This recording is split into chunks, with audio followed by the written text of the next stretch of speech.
Hello everyone, welcome back to the Pro MMA Betting podcast. So we're going to, as we always do, we're going to break down this week's UFC card from bottom to top. UFC 258 headlined by Usman versus Burns, ex-teammates, now fighting for the welterweight title. Quick recap as we always do on last week for members. So on the pre-bets we basically broke even. We had two 1 unit bets. One was a unit on Manel Cape, and the other bet was a unit on Carlos Dhiego Ferreira. Neither came in, unfortunately. Competitive fights, but Cape, I don't know. I mean, he got the fight he wanted, just didn't produce the volume. I did pick up on tape that he could be low volume, but I don't know. I just didn't expect him to be that low volume there, especially when he got the fight that he wanted. You know, Pantoja didn't even attempt to utilise the grappling. I think he shot maybe once or twice in the fight. And then Dhiego Ferreira. It was a good performance from Darius. He done well. He nicked the first two rounds. I gave the third round to Ferreira. Just couldn't stop the takedown, and you know, you could see he was trying to scramble back to his feet, but Darius is such a good grappler. He was just finding it difficult, and really enjoyable fight, but unfortunately two close losses there. And then we had 3 units on Volkov in the main event, which did come in for us comfortably. I was pretty confident in Volkov there, and he delivered. He's definitely improved a lot since he was first in the UFC. And I mean, he did show some power. I said last week, I don't think he can touch the title just because he hasn't got that one hitter quitter type power. I still don't think that shows that he has got that. It is Overeem who has been knocked out a lot, and the broken nose seemed to really be bothering Overeem. So I still think that's a potential problem for Volkov. And I did think he looked like he was possibly slowing down a little bit in that second round. I remember I was getting a little bit worried at the start of the second round. It looked like he was blowing a bit. He has put on that added weight, but he's definitely improved. He's definitely one of the better heavyweights now in the UFC, and it'll be interesting to see who he gets matched up with next. In terms of live betting, it was a quiet night on the live betting front. We only had 2 live bets. One was Pantoja. I think that was after round 2. We took a unit on Pantoja at -200 to cover half of our pre-bet on Pantoja. Basically, I was surprised the line was that close. I thought it was pretty clear 2-0 Pantoja. I know not a lot was happening, but I guess you never know with the judges. And then we managed to get Clay Guida at about -120 in. I can't remember when we took that. It might have been during round 2. I can't recall now, but that came in for us as well. So we on live betting about 1.3 units profit on the pre-bets. Broke even. All the bets are tracked, guys. There's links to all the trackers below this video. You can also view all the trackers on the website prommmabetting.com. The premium services are on there. We've got weekly, monthly, 6-monthly and yearly services. The schedule is going to start picking up now. We've got our first Matchroom boxing show on Saturday before the UFC. So this Saturday there'll be live betting on the boxing, followed immediately or almost immediately by UFC 258. Bellator have announced their schedule now, so they're going to start putting out regular shows. Things are picking up. PFL starts around the same time as Bellator as well. So the schedule is going to start picking up. It's always quietest in January, February, and then it just goes very intense for the remainder of the year. So there's going to be more and more opportunities for betting coming up. As I say, if you want to sign up, we offer all different packages, weekly, monthly, 6-monthly, yearly. 95% of members are with us for the year. As I always say, you've got to treat it like a long-term investment. There's peaks and troughs, just like the stock market. I can't win every event. Some events will lose, some will win, but the aim is we come out on profit at the end of it, at the end of the year, and so far we always have. As I say, all the stats are available. You can check the trackers. Everyone is making money that's with me for the long term. If you only sign up for a month, I can't guarantee you're going to make money. As I say, peaks and troughs, we might have a bad month. So you do really need to, when you sign up, you really need to take the long-term view. There are peaks and troughs. There are going to be some bets that you think, wow, that was an awful bet. It's going to happen, guys. If I'm giving out over over 100 pre-bets a year, there's going to be somewhere my reads off, but you've got to trust the process long term, and trust long term the reads are better than the poor reads, and we will make money long term. As I always say with this betting podcast as well, it is a betting podcast. It's not like most of the other YouTube videos where they're just picking who they think is going to win. I will look at the line value. And this is a rule of thumb, it's not set in stone, but if I feel there is no value in the favourite and I feel the value all lies with the dog, I'm going to pick the dog. And I bounced back last week after we had that awful week the week before where I went, I think it was 3-7, which is pretty sure it's the worst I've ever done on predictions since doing these YouTube videos. And I've been doing them for a couple of years now. Bounced back strongly, we went 9-3. I should have gone 10-2. I don't know why I picked Michael Johnson. I laid it out that he's a flake, but I still went ahead and picked him. Silly. I should have gone 10-2, but 9-3 nonetheless. We managed to pick a number of underdogs last week. Off the top of my head, Danilo Marquez was one that came in for us. Procopio was another one that came in for us. And there was another person that I picked. There was 3 flakes and they all lost. And the only flake I picked was MJ. I can't remember who the other one was, but there was another good-sized dog that we picked that came in as well. So hopefully we can continue that run this week. So as I said at the start, I'll start from the bottom as I always do. First fight on the card is Miranda Maverick taking on Gillian Robertson. I don't have a strong feel for this fight. I bet Maverick in her UFC debut. It was my biggest bet of 2020. I had 10 grand on Maverick there. I think the average odds were about minus 300, so it was quite juiced, but I was very confident she was going to run through Joe Dua, and she did. This is a step up though. Gillian's a better fighter than Joe Dua. Look, if this stays on the feet, Maverick's going to win the fight. She's a better striker. But this seems to be the case with all Gillian fights, is if it stays standing, she will lose. If you can get it to the floor, she will win. When you look at Gillian's record in the UFC, her 3 losses are to Silva, Barber and Santos. 3 quite physical fighters. So she clearly struggles with physicality. She's got wins over girls. She could basically, at muscle, get easy takedowns on McCann, Macedo, Frota, Casey and Botello.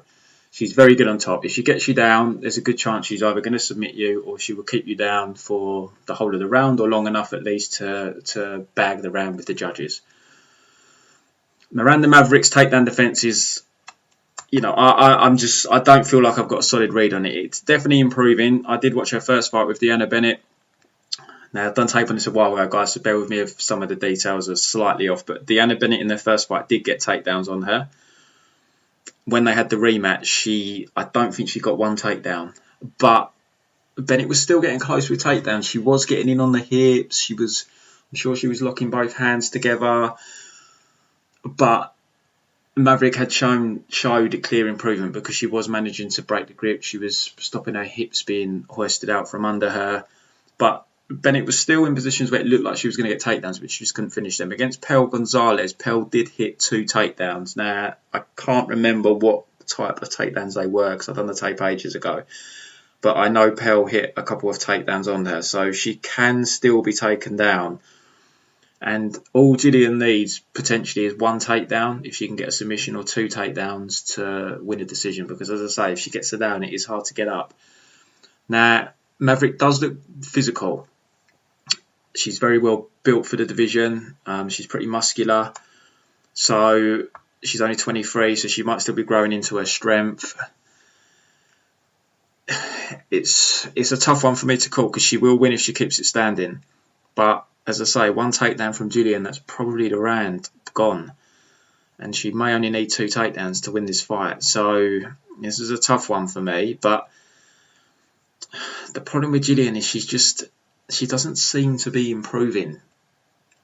She's always been very good on top. But her striking, she just looks uncomfortable on the feet. She's always looked uncomfortable on the feet to me, and if she can't get the fight to the floor, then last time she kind of got beat at her own game by Santos. Santos just out physical her and won the fight pretty much from top position. So I'm going to pick Maverick here. I'm definitely not confident. I'm not betting the fight. Takedowns would not surprise me if Jill can get her down. I just don't feel I've got a full read on where Maverick's takedown defence is at. But she will win if she keeps it standing. So it's an old school striker versus grappler type fight. But I'm going to go with Maverick to stuff the takedowns and win a decision. Maybe like a 29-28. I see it being a close fight either way. Maybe even a split decision. But Julian is very good on top. If she gets a takedown, it's probably the round over. Or maybe even the fight if she can secure a submission. So she's got to avoid the takedowns from Miranda at all costs. But I'm going to pick her here. I think she's a fighter with the highest ceiling. I think she is more well-rounded, but Julian can be a tricky fight for people because she is so good on top, but she's definitely pretty one-dimensional. So I'll stick with Maverick, but I'm not confident. Money has steadily been coming in on Julian because Maverick's all the way down to -135 now. I wonder where it's going to close. I wouldn't be surprised if Maverick closes around -120 on fight night. Next fight on the card, we've got Gabriel Green taking on Philip Rowe. So another fight hard for me to be confident on. Gabriel Green, he came into the UFC on very short notice. I think he took the fight on like 3 days' notice to take on Daniel Rodriguez. Yep, Daniel Rodriguez.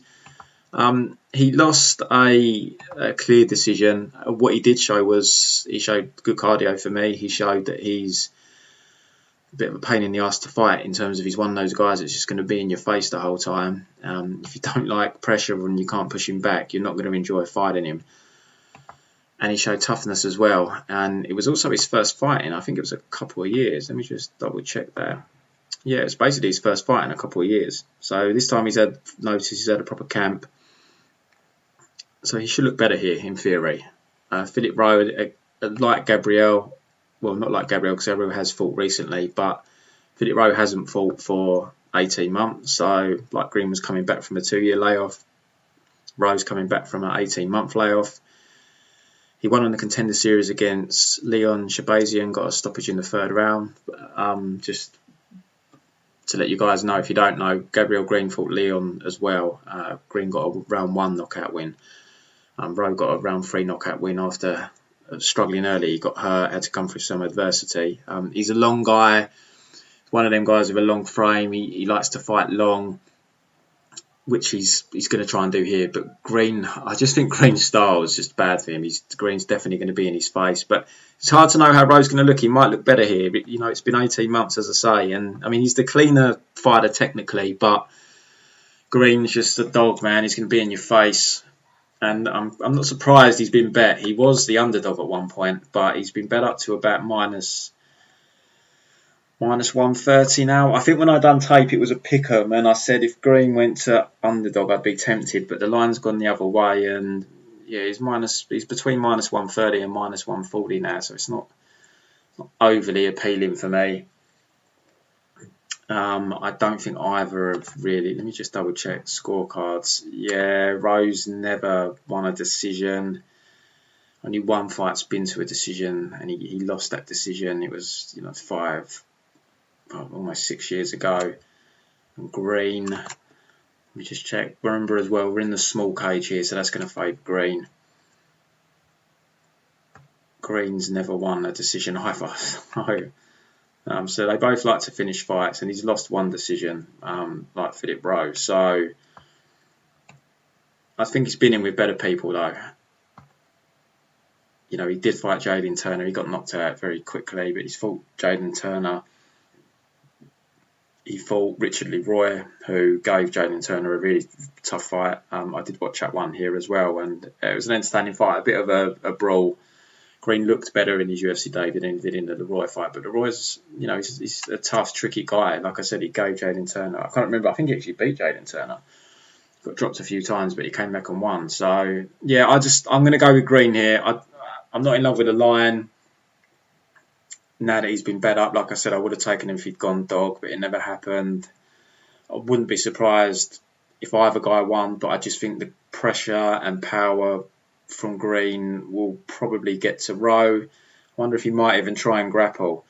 But on the feet, I don't think Rowe's going to like that pressure. But, he is very long, Rowe, and he's quick, so he could catch Green coming in with something. Green has been knocked out before.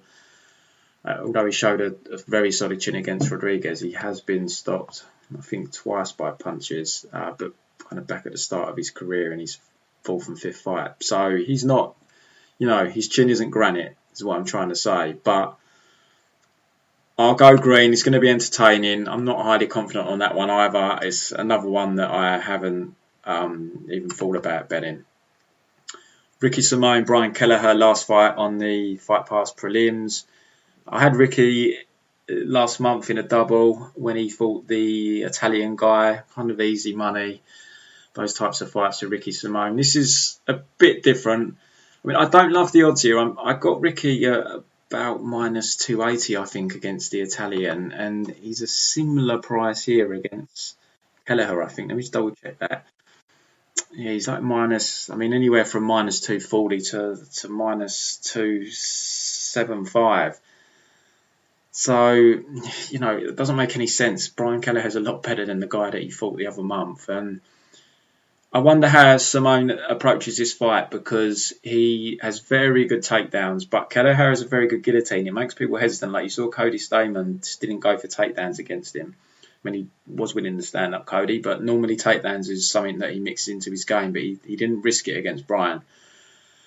So I just wonder how that affects Ricky's game, because the problem with Ricky's not got good top control. So even if he does hit takedowns, it's highly likely if he wants to win this in a grappling sense, he's going to have to hit multiple takedowns, and a lot of takedowns you put in your neck in jeopardy. So I wonder if he's just going to stand with Brian, and it could be if it's a stand-up fight, it's going to be interesting. Ricky's stand-up isn't bad, but if you said to me they're going to stand and bang for 3 rounds, and you'd have to bet Kelleher here, because it definitely becomes much more of a 50-50 fight. Ricky's chin as well is a little bit of a concern. I mean, it held up really well against Rob Font, but he had the kind of flash KO to Uriah Faber. He had the flash KO loss to Anderson dos Santos. I know it says a rear naked choke, but he got dropped, and then he got choked afterwards. So it's just a slight worry I have regarding Ricky, just his chin. But I mean, Brian Kelleher isn't known for his knockout power, but of course we did see him deliver that knockout last year when he was fighting at the Apex. So, it's MMA. You can never say someone can't knock someone else out. It's just such a high variance sport. But do you know what? The way the odds are, and I haven't bet this, I haven't bet the fight, but I think there's a bit of value with Brian, to be completely honest, because I just think that guillotine, and you saw it in his last fight, he won his last fight by guillotine. So if anyone had forgot about the guillotine threat, I think that's a reminder for his opponents. So I can see this being a close competitive fight. I'm going to pick Kelleher based on the odds, like plus 200. I don't think it should be that wide. Like I said, I got Ricky at a similar price last month against an Italian guy that was way overmatched. Brian, he isn't overmatched. I feel Brian always gets disrespected by the odds makers. He's always the underdog. No, I don't think he was last time out, but he definitely was against Hunter Azuri. He was against Ode Osborne. And just from a stylistic point, I just wonder how Ricky approaches it. I can just see he might stand here, and I think that if that's the case, that throws those odds out the window for me. So I'm going to pick Brian here to pull off the upset. Again, I'm not confident. Ricky might come out and be very, he might have elite guillotine defence and be very confident, or he might come out and just look for body lock type takedowns where the guillotine isn't really a threat. I don't know how he approaches it, but I can just see Brian potentially posing problems. And like I said as well, Ricky's top control isn't great. I don't think he's just going to be able to hold Brian down. It's not something Ricky's normally able to do. Even against the Italian kept getting back up until eventually he got submitted, but he must have been taken down half a dozen times and he kept getting back to his feet. So I'm going to go with Kelleher there. I think the odds are, I think Ricky should be a favourite, but I think that's too wide. Maybe minus 150, minus 160, minus 250, minus 260. No, too wide for me. Opening bout on the ESPN card is a late fight that was put together at £140. Andre Yule against Chris Gutierrez. I was going to pass on this fight from a tape perspective because the southpaw stance of Yul, I thought was just going to leave me with not really having a strong feel for the fight. But I did do some tape on it today. And yeah, I came away without having a particularly strong feel for the fight. I mean, Yul's got a massive reach advantage. I think it's about 8 inches, which he kind of always tends to have. It's very much a boxer versus kickboxer fight. Chris Gutierrez is very kick heavy, hands wise. You know, he'll throw one shot at a time. He's a kick guy, basically. He's very good at it. He's one of the best calf kickers in the game, to be fair to him. I don't think I've ever seen someone win so many fights with calf kicks, basically. If I go back through his fights that I can recall, I didn't watch this fight today, but I've watched it in the past. The Jimmy Flick fight, he won with calf kicks. Ryan McDonald, I didn't rewatch that fight. I remember it was one-sided. I assume he battered him with calf kicks. De Freitas, he did hurt with calf kicks. Vince Morales, he obliterated with calf kicks. And Cody Durden, not so much. He did land a few, but Durden was quite aggressive in that fight. If you're pushing him back and getting in his face, it's very hard to land the low kicks, and he did hurt De Freitas with the calf kicks. His calf was gone, but you saw kind of in the third round when De Freitas was just like, you know, I'm just going to throw down and get in this guy's face. It throws the calf kick away because Gutierrez is having to back up, move out of the way. He's got good footwork, but he doesn't like being pressured. Andre Yul isn't really a pressure fighter, but he can get in your face and throw down. He does. He's not afraid to do that, and he throws a lot of volume, especially the first couple of rounds. Now, he does slow down in fights. The volume always seems to dissipate with him. And Gutierrez's teammate Martinez has fought Andre Yul, and Martinez is a southpaw. And in that fight, Yul actually came out orthodox. He is a southpaw, but he came out orthodox in that fight. I'm not sure why. I don't know whether it was he was worried about the calf kick. I'm not sure, but I remember because I had a bit on Yul in that fight, and I remember I was pretty peeved that he'd done that because he clearly isn't as good offensively from orthodox, and he's definitely not as good defensively. If you switch to your weaker stance, you are going to be weaker defensively because you're just not as used to seeing shots coming from that stance. And I mean, he did take away the calf kick threat, but he was just getting spammed with body kicks instead. So I don't know if that was the right strategy there for him. And I mean, he did get the decision in the end, and I think he did get round 1. But I mean, as I say, I had a little bet on Yul there, and I thought the decision was going to go to Martinez. But so I imagine here he's going to come out southpaw because it takes away the back leg calf kick. But what I did notice with Gutierrez is he can switch stance. I mean, he is more comfortable as an orthodox fighter, but he can switch to southpaw. Haven't seen him fight there for long periods, but he can fire the calf kick from the southpaw stance. I've also seen him throw the calf kick with the lead leg when he's in the orthodox stance, a bit of a switch kick to the calf. So, you know, he's not just limited to landing it from the orthodox stance to an orthodox fighter, albeit we haven't seen him against the southpaw. We did see Morales switch into southpaw because his leg was so busted up, and he busted up that leg as well. I mean, it was pretty brutal, that fight. Morales, both legs, both calves were just done. But Yul's got better hands than Gutierrez. He's got a big reach. It's a very hard fight to call. Going off the odds, I don't think there's any value really because Yul's only plus 120, but I feel it should be closer to a pick. There's not enough value there for me to bet it myself because, you know, plus 120, it's almost even money. You know, plus 150 or so. If I taped it then, I might have been tempted on Yul. So I'm going to pick Yul just because he's the underdog here. I think it's a dog or pass type fight. Andre Yul decision, I had a look, sitting at plus 240 at some books. I think that's interesting. I'd be surprised if Yul stops him. I don't think Yul stops anyone in the UFC so far. Just double check, I'm not lying. He hasn't. All his wins have been by decision. His last 2 are split decisions. I think it's going to be a close fight.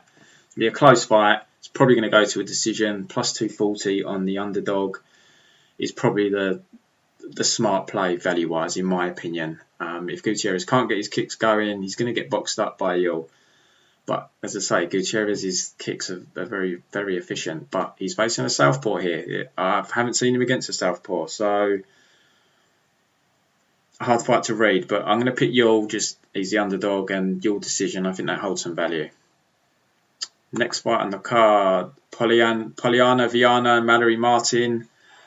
I'm kind of running with a theme still here, guys. So, of all the fights I've broken down so far, I don't have a strong read on this fight at all. I tried to do tape on it, and I kind of gave up halfway through. I just don't have a clue how this is going to look. Polyana's definitely probably more likely to finish. You know, her stand-up's improved. She's bolt upright. She's a little bit wooden, but she throws straight shots. Mallory Martin, we saw her get hurt badly in her last fight against Cyphers. Cyphers gassed out. She took her down and subbed her. Polyana's dangerous off her back. Is Mallory going to go the wrestling route here? She's probably going to be a little bit wary of the submissions from the bottom. And in women's MMA, I think it's something you still have to be wary of. In men's MMA, it's a lot more low percentage. But as I say, the women's MMA is behind the men's game because they started a lot later.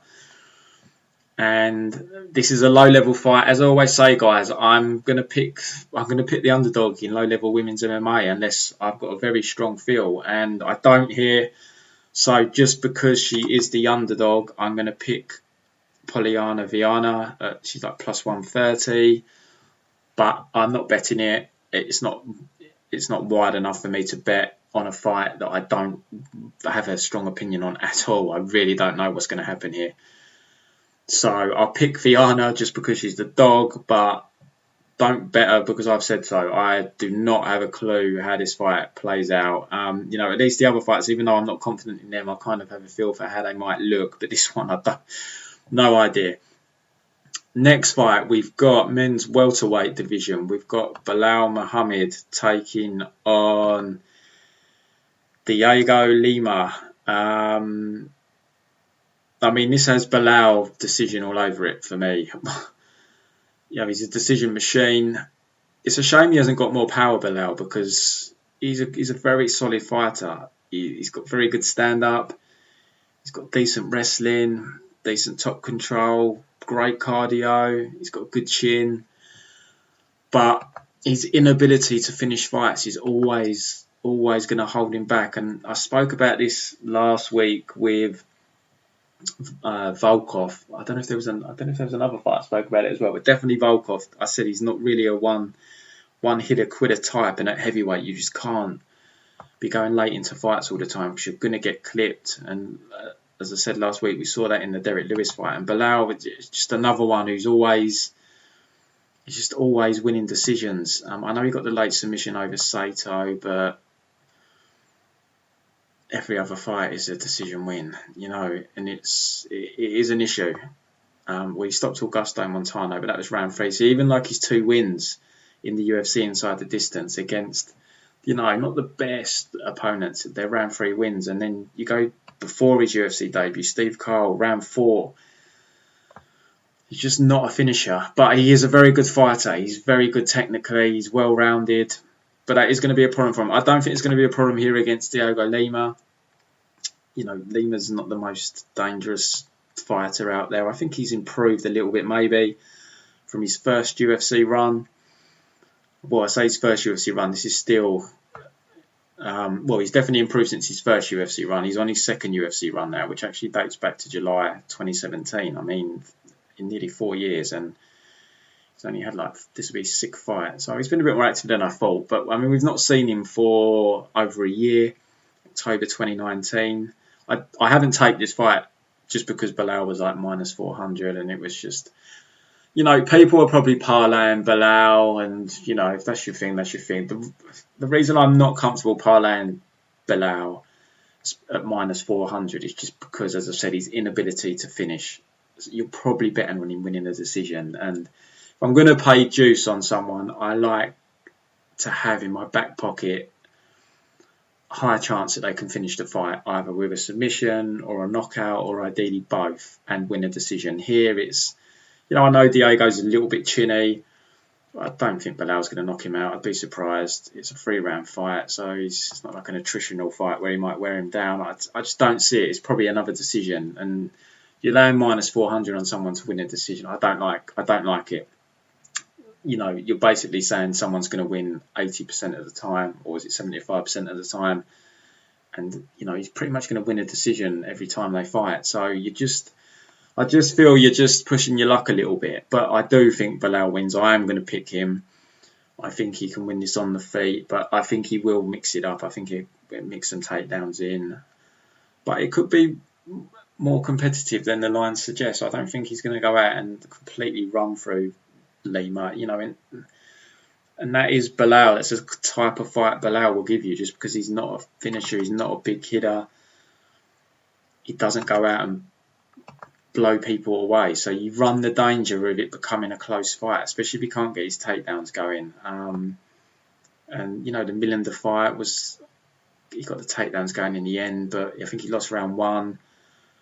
Sato fight, I think there was an argument that Sato won round 2 there, so it could have been 1-0. The Lyman Good fight was close, but to be honest, I think he was 2 up there. Lyman came back in round 3, if I remember rightly, and he did run through Chance. Tim Means fight was close. Yeah, I just can't pay the minus 400 though, not for someone who is probably going to win by a decision. So I'll go with Belal. He's a solid fighter. To be honest as well, if you look at his record, he's been matched. Besides the rough fight against Jeff Neal and Vicente Luque, he's had, if you're a UFC fighter, you wouldn't complain if you've had around 10 UFC fights and you've been given, is that like 8, very winnable fights. He's been matched pretty kindly by the UFC brass. So I think you'll get another W here, Belal. Next fight on the card we have Rodolfo Viera taking on Anthony Hernandez. So this is the last fight before we hit the main card. Rodolfo Viera, one of the most decorated Brazilian Jiu-Jitsu practitioners that the sport has seen. I haven't got his accolades in front of me, but one of the very best. As Joe Rogan said, he's built like a Greek god. Ridiculous physique. I think he struggles to get down to 185. The guy's just ginormous. And, his stand-up, he doesn't really have much in the way of stand-up. It's a means to get a fight to the floor for him at the moment, basically. And on the mat, yeah, it's just a nightmare. We've seen him against Pichota and Safarov, and sub both of them. Pichota round 2, Safarov round 1. The guy gets on top, you're probably not going to get back to your feet before the bell goes, or you'll be lucky to survive until the bell goes. Anthony Hernandez is a solid fighter, just 27 years of age. He's coming off a quick loss to Kevin Holland.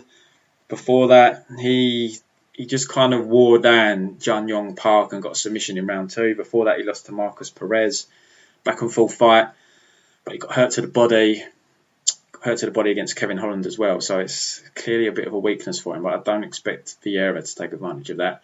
And then he had that quick win on the Contender Series that says it was no contest. I think he got popped for pot. So it was changed for a no contest, but he knocked him out very quick. Before that, in LFA, he won a 5-round fight with Brendan Allen. What Hernandez does have is he pushes the pace and he has very good cardio. But his style, speaking of Brendan Allen, his style is a bit like Brendan Allen in that he kind of smothers his work. He always ends up in the clinch. And I think as well, weight-wise, I think he's one of those that would benefit from a weight class in between middleweight and welterweight. He's not a big middleweight, and I just think he's going to struggle with a physicality difference here. And like I said, he crashes the distance. He's just going to end up playing into Viera's hands, I feel. I think Viera will get takedowns on him. And like I said, this guy gets you down, you're in trouble. So, Viera, there's no value. He's minus 400. I looked at his inside the distance. I think it was minus 250. So there's no value on him, but I'm not picking the underdog here. I'm going to go with Viera to probably get another quick submission, round 1 or round 2. I just think he gets on top of Hernandez. Hernandez is going to be in trouble. So Viera is the pick for me. Main card, we've got Bobby Green returning again, fighting Jim Miller. So, you know, Jim Miller's career now is at a point where it's become very predictable. He's round one or bust, basically. He's like 37 or 38 now. He's definitely got at the end of his career. I know he's got some problems with Lyme disease, and his cardio is he just doesn't have any cardio now beyond round one, and it's a clear pattern now. I mean, everyone will be aware of it that's facing him. You just need to go and look at his last 4 wins in the UFC are all round one. Roosevelt Roberts, Clay Guida, Jason Gonzalez, Alex White, all round one wins. If he goes past round one, he's just losing fights. The last time he won a decision was back in November 2016. So over 4 years ago against Thiago Alves. Bobby Green Bobby isn't a flake for me. I don't put him in the flake category. He's a good fighter. He just kind of fights down to his level of opposition and just makes fights closer than they should be. You know, and he done a typical Bobby Green performance last fight against Moises, and he lost the decision because of it. But he's very tough to put away. I'd be surprised if Jim can put him away quickly here. He's just not the kind of guy that's easy to get out of there. And he's always got very good cardio, Bobby. He will always be happy to go 3 rounds. And to be honest, I know Jim beat Clay Guida, but I think at this stage of their careers, I think Clay is definitely the fresher fighter. Clay can still push a pace for 3 rounds. And Bobby beat Clay back in last year. And I just think Guida he's not as dangerous with his submissions as Jim, but I just think he's a better version of Jim Miller now. Jim always has a shot because he does have that dangerous submission game. So he's always got that shot in round one, but he just doesn't have the cardio. And I know everyone's saying this, so this isn't a hot take or anything, but that's just how I see this fight going. If Jim doesn't get a finish in round one, which I don't think he will, I think he loses the fight. I think Bobby Green would just outstrike him, he'd just outlast him, and probably wins the decision. So Bobby's about minus 250. It feels about right, to be fair. I mean, no one loves betting Bobby Green at those kind of odds, but he keeps getting those kind of fights that he should win. You know, the UFC have given him some good fights recently. I mean, the Moises fight, Moises did look better in that fight, to be fair, but it was one where he could have nicked that decision, you know. But I mean, last year he had Guida, Lando, Patrick, Moises, you know, all winnable type fights, and he's got another one here with Jim Miller. So I expect Bobby to go out and get the decision win here. Next fight on the card, we've got Maki Pitolo taking on the returning Julian Marquez. Now, I've got a love-hate relationship with Maki Pitolo. I bet him against Potter, and he made me look very, very stupid because it was one that I gave to members. We got him at a good price, about minus 160. And losing to Potter is unforgivable. But what I will say is, and hopefully some members have seen this as well, is Pitolo is definitely better than that performance. I don't know what was wrong with him in that fight. It was at welterweight. I know he had some trouble making the weight. I think they said that he was in hospital and he refused the IV so he could go back to try and make weight. I think that's what it must have been, because that is not representative of him as a fighter. I'm not saying he's a world beater. He's not the best guy, but he's definitely better than Potter. But yeah, that was a rough one. That's left a sour taste in my mouth. He's moved up to middleweight since, and he has looked better. He got the win over Charles Bird, but Charles Bird's a very, very flaky fighter, and he retired straight after that fight, I believe. He lost to Darren Stewart. Darren Stewart initiated the clinch. Pitolo, I think he turned him against the fence, dropped down for a double leg, and he got guillotined. You know, that's never a good look, getting guillotined by Darren Stewart. And then he's coming off a decision loss to Imper Kasani in a fight where he started okay in the first round, but he faded in the fight, basically. The volume just dropped off minute by minute. He started to get pushed back more.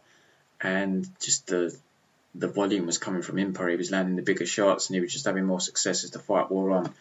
Julian, so he's been out 2.5 years. I know he had a pretty bad arm injury.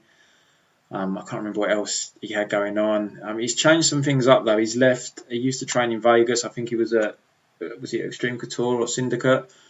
He's now with James Krause. It's all those guys. James has got a good camp going at Glory MMA and Fitness, I think it's called. So he's been down there for a while now. This will be his first fight, as I say, 2.5 years. So he got wins over Phil Hawes and Darren Stewart.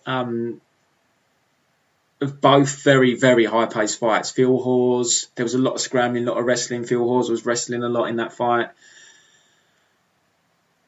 But, Marquez's takedown defense isn't great, but he will work to get back to his feet. He's a big guy for 185. He's like a bit of a bull. You can see he's very physical, very strong. He's got good chin.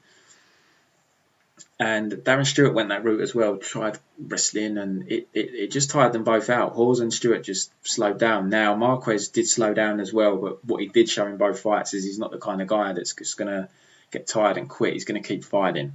So he's not going to flake out on you. The guy will fight for your money. He took a split decision loss to Chirico. A very close fight. He lost round one. Chirico was too fast for him, kind of moving in and out. Nice striking from Chirico in round one, and that fight was actually in the small cage as well. So this fight is obviously coming up in the small cage. Round two, though, Marquez's pressure started to get to him. Marquez is a very pressure-heavy fighter. He will come forward. He will be in your face. He will trust his chin, and he'll let bombs go. He had more success. He was winning the stand-up in round two, but Chirico got a takedown, I think, with maybe a couple of minutes left, and I think that must have been what swayed the judges. And then the third round was definitely a Marquez round. Again, just walking him down. Chirico slowed down from the pressure. He just wasn't as fresh as he was in round one, and Marquez was landing shots. I think there was a bit of grappling, but he couldn't keep him down. And yeah, Marquez won round three for me. So it's a close fight, but he lost the split decision. So the layoff here is a big concern. Pitolo is going to be quicker. He's going to be trying to move. So round one might be a tough round for Marquez. But I think the pressure, if Marquez is anything like the fighter he was, and he's still very pressure heavy, I think the pressure will get to him. Pitolo, from what I've seen in the UFC, does slow down. He slowed down against Polyana. Now I know, as I've already mentioned, something was off with him in that fight. So I'm really using that fight to gauge him at all. But he did slow down in his last fight against Impa from the pressure that Impa started applying. And if you think Impa brings pressure, then Marquez is going to bring bad pressure. He's the kind of guy that you're not going to get any relief. He's just going to be in your face. And I just think the pressure is going to get to him. Now, the layoff is obviously a concern. Marquez might not be the fighter that he was. And 2.5 years is a long time. But Pitolo, like I said, the Potter performance isn't indicative of him as a fighter, but he got a win over Charles Bird. He lost the first round to Charles Bird. He come out and stopped him, but Bird, as I said already, that's a flake. And then, he's guillotined by Darren Stewart, beat up on the feet by Impa. It seems like a good fight for Marquez. Round one, though, it could be dicey for him because Maki is going to be hitting and moving. He's going to have to just keep coming with the pressure and just hope Maki slows down, but I think he will. I don't see Maki being able to kind of hit and move for 3 rounds the way that he'll need to beat Marquez. So I'm going to go with Marquez here. Maybe a late stoppage or maybe a decision. His cardio for me looked okay against Chirico. As I said, the Stewart and horse fights where he did clearly slow down, they was ridiculously high paced and there was a lot of wrestling and scrambling. I don't think that's going to happen here. I don't think Pitolo is kind of, he said that he walks around at 215, so he's not really a small middleweight, but he obviously was trying to make welterweight, and I just don't think he's going to have any joy here trying to wrestle Marquez. I just think the physicality will be too much. If he does get him down, I think Marquez will get straight back up, and I think if anything, it's going to be Maki that's going to struggle with the pace if he starts sticking for takedown. So I think if we get a striking fight, I think Marquez is cardio will be okay here. So I'm going to go with Marquez, but it's a tough one to bet because of the layoff. So I'd be careful with betting it. If you are going to bet him, I wouldn't go big personally, just because he might not look the same. 2.5 years is a very long time. Gastelum, Heinisch next. I like Gastelum here, but I'm not touching the line. This is a tough, as you've probably gathered. For me personally, I feel this is quite a tough betting card. I think Gastelum. Well, I know Gastelum's the better striker. Ian, his striking just isn't great. I mean, you go and watch the Brunson fight. He gets outstruck by Brunson. He gets outstruck by Amari. He doesn't really have any layers to his stand up. It's all kind of, he tries to land that big right hand. He just doesn't have great stand up, but he's a very physical guy, and this is his way to win this fight. We all know Gastelum should be at welterweight. I don't know why he fights at middleweight. So Heinisch is going to be the more physical guy, and his path to victory here is going the takedown route. We know Ian can hit takedowns. We know he's got really good cardio. I've seen him take down Amari Akhmedov. I don't think he came anywhere near against Brunson, and he beat Mutanti and Shoeface just by out cardioing them. Basically, his scrambling is ridiculous. Like, he's a really difficult guy to take down and hold down. That I don't think we're going to see any of that from Kelvin here. He's going to want to keep this fight standing, but I don't think he wins on the feet with Kelvin. But if he can get a bit of grind going, mix in some takedowns, there is a path to victory for him there. But I just didn't like how he looked on the feet in the Brunson and Akhmedov fights. He got stunned a few times by Amari. Brunson comfortably outstruck him. I know Ian slowed a bit in that fight, which is quite odd for him. Normally he's very comfortable fighting at a high pace. But Kelvin is the best striker he's faced. Southpaw as well, very quick. Yeah, I mean, there's no value on the line. I would have thought about Kelvin if it dropped under -200, but it doesn't seem like it's going to. And I can see a path for Ian if he can grind out the win here. And the other thing to consider as well is, Kelvin's confidence. He's coming off of, I think it's 3 straight losses now. Yeah, Hermansson, Till, and Adesanya. Obviously, he gave Adesanya a great fight up until the 5th round when he really, really took a bad beat down. But a lot of people had it 2 each going into round 5, so he was very competitive there. The Darren Till fight was very close as well. He lost the split there, and he's got that quick loss to Jack Hermansson, where it was actually him that initiated the grappling. He took Jack down. Well, I think Jack actually body locked him, and he actually hit a sacrifice throw or something. So I wouldn't say he actually initiated it, but he was the one that actually hit the throw. He could have tried to dig underhooks and disengage, but he hit the throw and ended up getting heel hooked. So, but I'm still going to pick Kelvin here. I think if you're interested in Ian, I'd look at his. Let me see what the difference in the decision line is, because I don't see him stopping Kelvin. Kelvin's always been ridiculously durable. Heinisch to win by decision is. You can get like +350 on it. Look, don't be too cute, because I always say, if you're going to bet the prop and someone's already a good number on the money line, you've got to split it. So, I mean, if you want to play Ian, I would play half on his money line and half on his decision line. I think that's a smart way to play that. I don't see him stopping Kelvin, but I'm going to pick Kelvin. I'm not betting it. I don't think there's any value there, like -225. I would have liked him under -200, but I haven't really seen Ian go out and initiate takedowns and maintain top control and win a fight that way. And I just don't see him doing it here. But he's the bigger guy. Who knows? Maybe he can get that going. I mean, I think best case for Ian, it's he's still going to drop around, and it might be a split decision type if he wins it. But I'm going to go here. I'm going to pick Kelvin, but I don't feel there's any value on the money line, but also I don't really feel comfortable picking Ian, even though I think the line's a bit wide. So I'm going to stick with my gut here and pick Kelvin.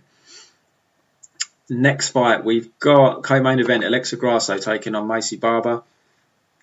I'm looking forward to this one. This should be a really entertaining fight. Women's MMA, I don't class this as lower level women's MMA.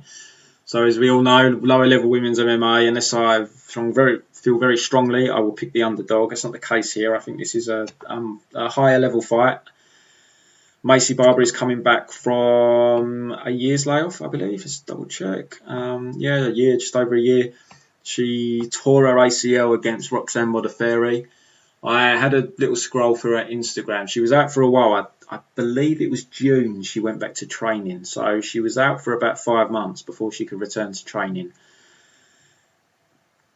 She didn't lose that fight to Roxy, in my opinion, because of the knee necessarily. Because the knee happened, I think was it round 2? And she lost round 1 handedly. I mean, Roxy was landing on the feet and took her down and just dominated her with the grappling. But from round 2 onwards, she was completely on one leg, basically. It was an easy fight for Roxy. So, you can't really look past round 1 in that fight because she was on one leg. What we do know about Maycee is I think she's got like a taekwondo background. She's quite kick heavy. But she's aggressive. She'll get in your face. She's good in the clinch. You've got to be careful with her in the clinch. She's got especially like on the exit, she's got really nasty elbows. And she does overwhelm girls. Now, we saw her stop JJ Aldridge and Gillian Robertson standing. Both were like standing TKOs where she just overwhelmed both girls. I don't think that's going to happen here. Alexa Grasso is not like Gillian or JJ. Now, not a knock on Gillian or JJ's skill sets, but they're a little bit vulnerable to being punched. I feel that. I just don't feel they've got that grit in them like Alexa Grasso has. Grasso isn't going to just shell up on the fence and get stopped by strikes. It's not going to happen. But what I did like about Maycee was in the JJ Aldridge fight, and I bet JJ in that fight, she was like a plus 200 underdog, maybe even wider than that. JJ had a great first round, was boxing Maycee up, but Maycee made some adjustments in round 2. She stopped letting herself be pushed back. She started coming towards JJ, and she caught her with a cracking shot. It seemed to hurt JJ's eye. It really seemed to bother her, and then she just kind of backed up, went to the fence, and got stopped standing. So she made a good adjustment there. So that was good to see. The Hannah Cyphers fight, ground and pound stoppage she got there. A lot of that fight played out in the clinch. A lot of back and forth. They was both kind of turning each other. Basically, from what I've seen on tape, she doesn't really have any takedowns. The only takedown she seems to have is an outside trip from the body lock in open space. She's not someone that's going to go out there and start hitting double legs. We've seen Alexa struggle against strong wrestlers. I don't think that is Maycee Barber. I'd be surprised if Maycee can go out there and continually take Grasso down and do it enough so to win a decision. I'd be very surprised. I don't see that happening. She's got nasty ground and pound as well, so you've got to be careful if you do end up on the bottom. But I just don't think she's got much takedown ability. I think this is going to be a stand-up fight. Maycee, as I say, she is kick heavy. Let's see what improvements she's made during her layoff. Now, I know it was a false layoff, and half of that layoff she wasn't training, but she still had 6 months of training here. She's still a very young lady, so let's see how she comes out and looks here. Alexa Grasso, very solid boxer, one of the better boxers in women's MMA. She's hittable, but she's got very good offense. She's got good combination punching, and she cracks as well. Like, I don't think she's actually stopped anyone in the UFC, but she puts some meat onto the end of them punches. She's moved up from 115 to 125. What we tend to see in this day and age is fighters that move down in weight, it doesn't seem to work out. The fighters that move up in weight seem to do better. So she made her debut at 125 against Kim, and Kim took a bit of a beating in that fight. Boxing looked very crisp. Before that, she had a very close fight with Carla Esparza. And her takedown, Carla did get takedowns in that fight, don't get me wrong, but her takedown defense definitely looked improved. She had a tough fight against Tatiana Suarez. You know, that kind of wrestling is very hard to deal with. I mean, even Carla Esparza just got absolutely ragdolled by Suarez. So that shows the level that she was dealing with there. And for me, she's definitely improved since she was first in the UFC. She was way too hesitant against Felice Herrig, didn't wake up until round 3. But, gradually she's improved. She has been matched pretty tough. I mean, Randa Marcos, Suarez, Esparza, three wrestlers she's had there that she's had to deal with. So she hasn't had the easiest fights. When you think about how a lot of women fighters could be matched, there's not that many that are strong wrestlers, and to have faced 3 of them, I don't know, Randa may be the strongest wrestler in the world, but Randa's normally dangerous, at least in round 1 with her wrestling. So she's probably going to get a stand-up fight here with Maycee. Like I said, Maycee's takedowns, from what we've seen, they're not particularly great. I think this fight plays out on the feet, and I'm siding with Alexa here. I think she's got the sharper boxing. Like I said, Maycee is more of a kicker. I think Alexa can do what JJ Aldridge done without folding, basically. JJ was looking very good in that fight. She was winning. Maycee, like I said, started to push her back. But Alexa's someone that's going to embrace that. She's a Mexican, and she embodies that Mexican fighting spirit. So I'm going to pick Alexa Grasso here. Money's been coming steadily in on Barber. The line now is about, you can get -120 on Alexa Grasso. So I like Grasso here. I think she's going to win by decision. Main event, welterweight strap. Gilbert Burns taking on Kamaru Usman. So the interesting dynamic here is their ex-teammates. They spent a long time training together. I think Usman even cornered for Burns, or the other way around. I can't remember, but they seemed like they were pretty pally at one point. I don't know how the relationship is now. I think Henry Hooft has said that he won't corner either. I did see that I think Vicente Luque was abstaining as well, but I think he's since said that he's actually going to be in Burns' corner. But it's a great fight nonetheless. Burns has really improved since he was first in the UFC. The move up to welterweight really seems to have helped him. His stand-up's come along a long way from where it was. Obviously he's a very decorated Brazilian Jiu-Jitsu guy, but his stand-up's come along a long way. He's actually older than Usman. He's 34, Usman's 33. He's had 4 fights even at welterweight now against Konchenko, Gunnar Nelson, Damian Maia and Tyrone Woodley. So he's 4-0 up at welterweight, and he's looked pretty good. As I say, stand-up's improved a lot, but I just think stylistically this is a tough fight for him against Kamaru Usman. Now, he's coming off a dominant win over Tyrone Woodley, but Woodley's just shot for me. Probably needs to retire. Both of them dominant wins over Tyrone Woodley. I think I can see I wonder how much respect Usman has for Gilbert Burns' ground game. Does he have enough respect to not want to go to the ground with Burns, even if he's on top? I have a feeling that Usman won't want to take this to the ground until he starts to slow Burns down, if in fact that does happen. What I can see Usman doing is, I can see him fighting this fight a lot like he fought the Masvidal fight, where he would exchange, but he would also put Masvidal on the fence and lean on him a lot. And I can see him doing that a lot with Burns, trying to control the clinch on the fence, trying to wear him down with his weight, with his pressure, not really committing too heavily to any takedowns early. I think if he senses that Burns is slowing down, then that's when he start looking for takedowns. On the feet, Usman's got some power. He's kind of got them weird. It's weird. He's got like this extension on his punches when he throws them that I think kind of catches people out. They think the shot's going to land, but then there's just that extra bit of extension. It's really hard to explain. When you watch him, you probably see what I mean. I think that's definitely what caught Sergio Moraes by surprise when he knocked him out. But Gilbert Burns has shown he can crack as well. I think only Nate Marquardt had stopped Damian Maia before with strikes, but Burns managed to stop him with strikes. And you can see how much his striking has evolved from when he was first in the UFC. He's definitely made big improvements there. So Gilbert Burns is going to have to avoid the clinch as much as he can, and small cage benefits Usman in that sense, because it's going to be a lot easier for him to catch Burns against the fence. And I just think Usman, Usman is the welterweight here. Burns, he looks every bit a welterweight now, but let's remember he did fight at lightweight. I think Usman is going to be the stronger guy here. I mean, he's been stronger than everyone else he's fought.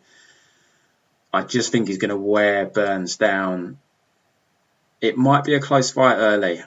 I can see it being competitive early on, but I just think Usman's consistent pace, pressure, conditioning, I just think it's going to be too much for Burns to overcome. And if he does start to slow down, that's when I think you'll see Usman start to take him down, be a lot happier than riding top control out.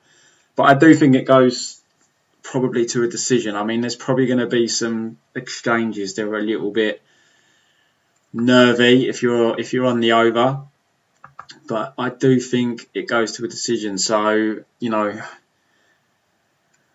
I'm just looking at what the overs are. The over 4.5 is -150. Yeah, that's not for me. I'm not sitting through a 4.5 round sweat at -150. No thanks. I'm not in that small cage. I did look at Usman's decision the other day.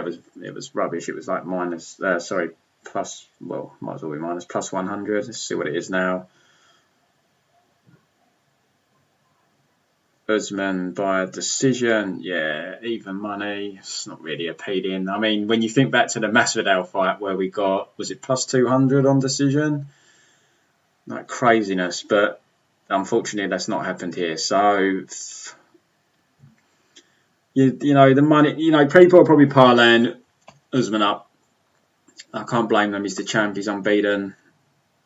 Not really for me, as I always say. I mean, he's -275, but I'm going to pick Usman to win. I think he's going to retain the strap, and I think it will be a close competitive fight. But I just think Usman will be too much, especially down the stretch for Burns. So I'll go with Usman by decision. So that wraps up the card, guys. As you can probably tell, it's not a great card in my opinion for betting. A lot of fights. There's a lot of oohs and ahs. Don't feel as strongly about some underdogs as I did last week. It's just a tough card for betting, in my opinion. It's not the best betting card. I was actually on Jimmy Rivera against Pedro Munoz, but the fight's been scrapped for the second time now, so that bet's cancelled. But I did like Jimmy there, but that's off, and it's just part and parcel at the moment. I'm losing a bet every week because of a cancellation. So. Just lost one for next week, actually. Jay Herbert's out. So it's just happening every show ever since this whole COVID thing hit. It's just made things more difficult in that sense. But at least UFC's back now. We're back into the swing. I don't think we've got a break until the beginning of April, which is when Bellator starts. So technically there's not going to be a break. So good luck with your bets. Hope you cash. I'll be back next week to talk about the card that is headlined by Curtis Blades and Derek Lewis. So good luck, everyone.